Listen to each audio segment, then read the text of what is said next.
After learning that the lab where his ex-wife works is hiring new security, Roy, a former US Army captain, goes there to apply for the job. However, while talking to Gemma, he realizes that something strange is happening and that the woman is very worried. Curious, Roy starts asking questions about what is being developed there and discovers that she is working on the Osiris Spindle, a kind of particle accelerator that is capable of manipulating time. From his office, project founder Colonel Clive is listening to the entire conversation and believes she is talking too much, so he orders Security Chief Brett to go to the lab and send him away. As soon as he arrives at the place, Brett says that this is a restricted place and because of that visits are not accepted. Finally, he says they're not hiring and takes the resume to the colonel, who examines the file and says that Roy is a person who should be closely watched, so he orders Brett to hire some mercenaries to go after him. In the lab, Gemma cuts a lock of Roy's hair, and realizing that the colonel doesn't like his presence there, she tries to warn him to be careful. But just then, Brett returns with some security to kick him out. Before Roy leaves, Gemma hugs him and whispers in his ear that she left a package at his house, as well as saying that the clue is Osiris. With absolutely no understanding of what just happened, Roy goes to a bar where he meets a dental assistant named Alice and starts drinking too much. But at a moment when the girl walks away, Gemma calls him saying that she will take a drastic measure and needs help, but the colonel is once again listening to everything and manages to make the call drop. Even without being able to explain Roy properly about her plans, Gemma puts the man's hair in a kind of capsule and walks towards the spindle without imagining that the colonel heard everything and now knows that she is trying to betray him. Once again not understanding what is happening, Roy goes home and spends the night with Alice. Something Gemma did with that hair in the spindle put Roy in an infinite time loop, where he always wakes up at 7 AM being hunted by mercenaries, and every time he's eliminated by one of them, he goes back to his bed and starts over the day as if nothing had happened. After facing the same mercenaries over 140 times, Roy has learned to neutralize most of them and can easily deal with a man who breaks into his home. As if that wasn't enough, right after this guy comes a helicopter with a shooter using a minigun to strafe the apartment. But Roy can also deal with this guy throwing a knife right in his forehead, making him lose control of the weapon and hit the pilot, who crashes the helicopter right into the apartment, forcing Roy to jump out the window in a sand truck to survive. After starting the day in this pleasant way, every cycle Roy steals a random guy's car and starts running through the streets of 2 other bounty hunters in a fast and furious style. On the occasions when he doesn't get shot or ends up crashing into some other vehicle and getting a game over, Roy manages to lose his pursuers after making a risky maneuver near a bus and heads straight to Mr. Chow's bar. In every iteration he got to this part, Roy orders 2 bottles of liquor and starts drinking too much in exactly the same way, plus he always meets the exact same people: Dave, a security expert, and Dai Feng, master fencer who won the world championship 12 times. But even though he's lived through that same day over 100 times, Roy can't get past that point. No matter where he is, always at 12:47 all the mercenaries still alive find him and finish him off at once. As with all other attempts, Roy reappears in his bed at 7 AM sharp, and in each cycle he is eliminated in a different way, sometimes being beheaded by a swordsman named Guan Yin, sometimes machine gunned by the minigun guy, or maybe blown up by a dwarf, plus of course the routine headshot. But no matter what, he is always eliminated and has to relive this nightmare.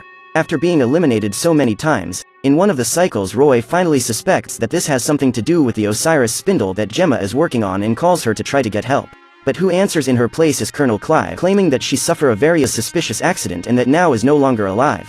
But he doesn't even have time to grieve. As soon as he receives the news, a pair of twins simply appears out of nowhere and blows it up with 2 bazooka shots. Now knowing that Gemma is no longer alive and will not be able to help him, Roy spends one attempt after another trying to find out what exactly is going on, but is always eliminated by the mercenaries until 12:47. After failing several times, Roy finally remembers what Gemma said when she said goodbye and goes to look at the packages, where he finds an envelope with a book with Osiris on the cover. Brilliant as he is, Roy simply forgets about everything that is going on and starts reading the book in the middle of the room, but is soon eliminated by the helicopter gunman.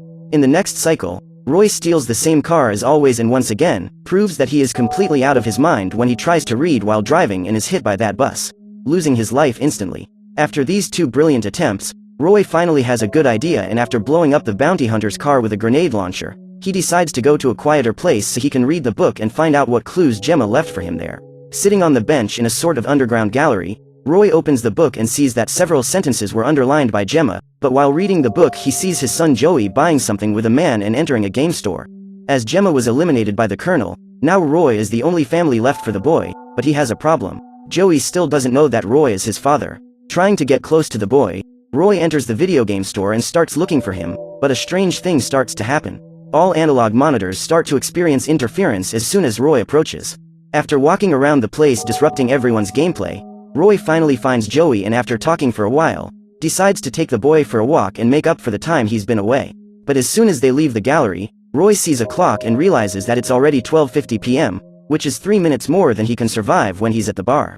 Thinking about the two places where it managed to survive the longest, the interior of the bar is entirely made of metal and the gallery is an underground place, so both places have characteristics that interfere a lot with radio waves and GPS, that is, it is being tracked. But when he realizes that there is nothing left to do, Roy is once again cornered by all the remaining mercenaries and only has time to run a few meters with Joey on his lap until he once again receives several shots in his back, losing life instantly. As soon as the next cycle starts, instead of taking out that mercenary who always wakes him up, he arrests the guy and tries to get him to tell where the tracker is, but as soon as he realizes the man won't talk, he throws him in front of the minigun guy, causing him to be destroyed like a piece of paper. With this idea frustrated, Roy resorts to plan B. He drives straight to Mr. Chow's restaurant and goes to the bathroom where he starts looking for some sort of device on his clothes or body, but can't find anything at all. Frustrated, Roy starts to leave the place as he thinks about what to do, but on the way he passes Dave and remembers that he is a security expert and therefore must also understand a lot about surveillance.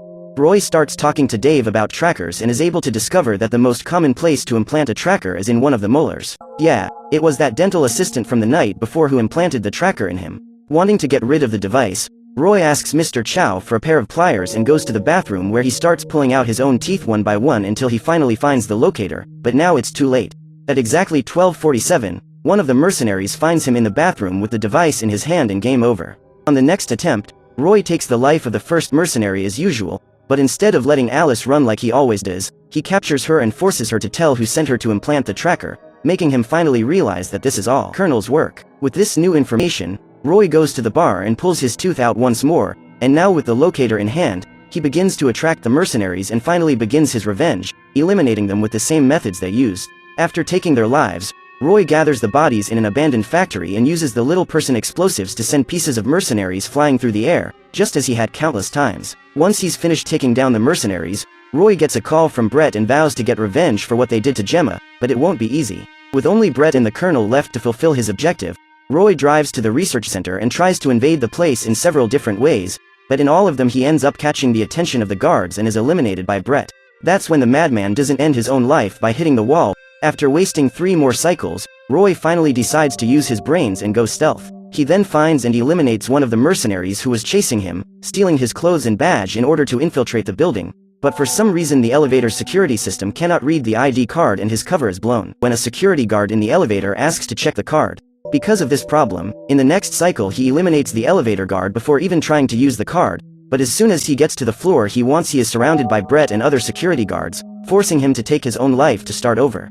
On the third attempt, Roy retraces all the way and once again eliminates the security guard from the elevator, but it's only when he gets to the floor that he finally realizes there's a security camera there, which is why he's discovered and eliminated every time. On the fourth attempt, Roy finally realizes that mercenary didn't have access to the restricted areas of the facility, and still outside, he steals the uniform and card of one of the security guards, so he can finally go through with his disguise and use the elevator. When he arrives on the laboratory floor, Roy leaves the elevator and starts eliminating the unsuspecting guards, finally managing to reach the next room where Guan Yin is already waiting for him. After a short conversation, Guan Yin shows all her swordsmanship skills and starts running towards Roy, incorporating Samurai Jack, slicing his pistol and doing the same thing with his head shortly after. Seeing that a simple pistol would not be enough, in the next attempts Roy takes other more powerful weapons along the way, but even using a submachine gun and even a rifle he loses his head repeatedly by the swordsman. After losing so many times, Roy finally remembers that he still hasn't read the Book of Osiris and goes back to the underground gallery to finally see the message Gemma left. Upon reading the underlined sentences, Roy realizes that Gemma was the one who used the spindle and that he will need to stop the Colonel if he wants to end these cycles. Knowing that he has no chance of getting past Guan Yin and reaching the Colonel in his current state, Roy gives up trying to face her and decides to go to the Chinese restaurant where he asks that fencer to start training him. From here he will go through dozens of cycles just training swordsmanship with Dai Feng until he reaches an ultimate skill level. Feeling ready for the duel, Roy goes back to Guan Yin, takes one of the swords hanging on the wall and uses all his new skill to humiliate his opponent in combat, cutting her hair and showing several times that he could eliminate her if he wanted to. But after some time enjoying himself, he finally gets tired and stabs Guan Yin with her own sword. At that moment, Brett arrives in the room along with the Colonel and starts shooting at Roy, who hides behind a pillar. Wanting to finish him off, Brett runs towards him and ducks behind the pillar as well, but comes back a few seconds later with Guan Yin's sword stuck in his forehead. With no one else to stop him, Roy challenges the colonel to hand-to-hand combat and begins advancing towards him. Despite both having undergone military training, Colonel Clive is clearly superior and manages to throw Roy away. He then takes advantage of the moment to try to grab Brett's pistol from the floor. But Roy grabs his sword and stabs it in his hand before the colonel can do anything. With victory almost guaranteed, Roy starts talking to the colonel and tells him that Gemma used the spindle so he could stop him, but the bastard just ignores it and says that Roy should be using his time to protect Joey, not trying hard to eliminate it. Unbelieving that the colonel has done anything to his son, Roy cuts off his head and immediately starts driving quickly towards the gallery, but when he arrives at the scene he is faced with the worst possible scene, his lifeless son being carried by the coroners. Desperate, Roy starts running towards his son as the cops try to stop him, but suddenly a huge bang erupts behind them followed by a huge flash of light. This is the end of the world. It turns out that when a person stays too long under the effects of the Osiris Spindle, their existence starts to cause a collapse in the universe, resulting in the destruction of everything we know. But even if it's the end of the world, Roy is so shaken by the fact that he can't save Gemma and his son that he just stands there watching everything fall apart until he returns to his bed at the beginning of another cycle.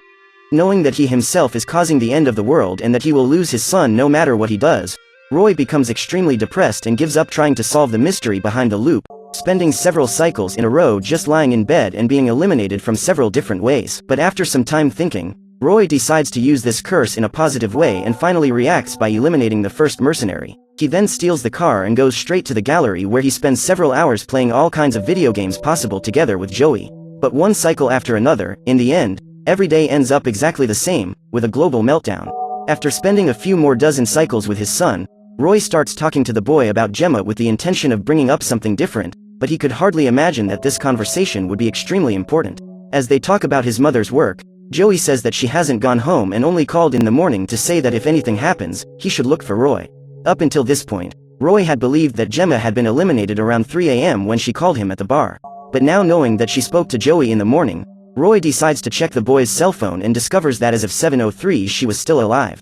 It turns out that all cycles start at exactly 7 AM, and she called Joey at 7:03, meaning when Roy wakes up, Gemma is still alive and maybe he still has some chance of saving her. Not knowing when she was eliminated, Roy spends the end of that cycle with his son and in the next attempt he returns to invade the premises to once again reach the colonel. Inside the lab, Roy sees Gemma's lifeless body on the floor and from the cameras he can see that at 7:14 AM Brett finished her. That is, he has 14 minutes to save her from the moment he wakes up. With this information, Roy finishes off Brett and the colonel once more and then takes his own life, beginning what could be his last attempt if he manages to save her.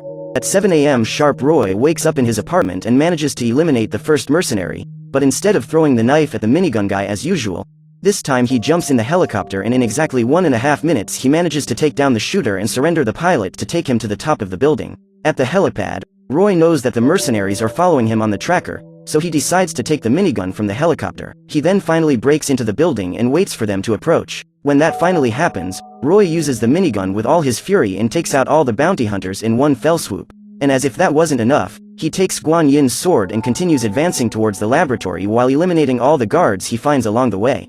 After cleaning the entire building, Roy manages to get to the lab just as Brett was going to finish Gemma and plunges the blade into him. Finally, he finishes the colonel for the last time and hugs Gemma who is now safe. But it's not over yet.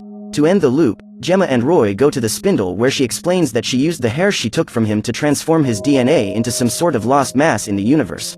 And to resolve this meltdown and prevent the end of the world from repeating itself, Roy needs to return his mass to the spindle's core and thus finally end the instability.